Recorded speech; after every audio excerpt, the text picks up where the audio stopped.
In this next topic, we're going to talk about some defensive strategies when we don't have possession of the ball. Just going to show you a quick diagram of a standard back four these days when we do have possession, when we have the ball. You notice there's two fullbacks, alright, a left and a right half. Okay, just going to talk about how they transition or how they change or the shape that they merge into when we don't have possession of the ball. So rather than having two flat fullbacks, okay, these days you very much see an up fullback, alright, and a deeper fullback.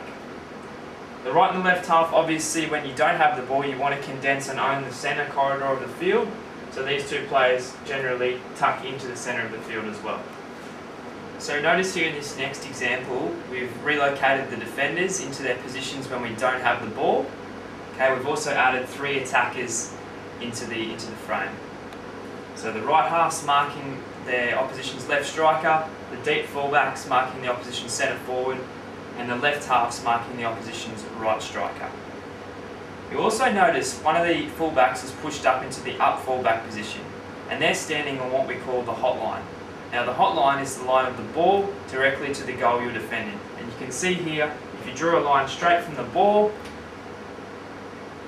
into the middle of the goal, that's where that up fullback is standing right on the hotline.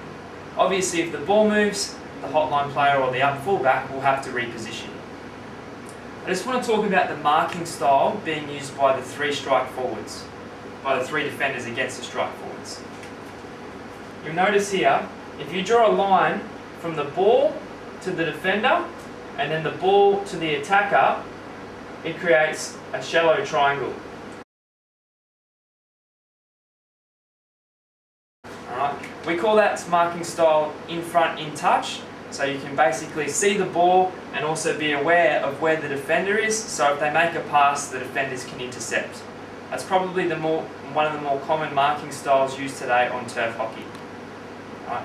On grass, the main difference would be the defenders would probably move back to the old school goal side marking technique, but they'd be very tight, and if the opposition had a touch, they'd be able to step in and make a contest. So you can see here we're basically setting up an attacking free hit for the green team over here, right, and they're attacking this net over here. They're up against the black team who's defending that free hit. As you can see, all the green players here are marked by their direct opponents, alright, and in the black side they've got an extra defender, which is the up fullback. Now you've noticed they've stepped outside the circle and they're creating a double team against where the free hit's being taken. So for an example here, if the right mid self-plays and starts to dribble, they've got two direct opponents in the black, alright, that are going to try and double team or gang tackle the player over here.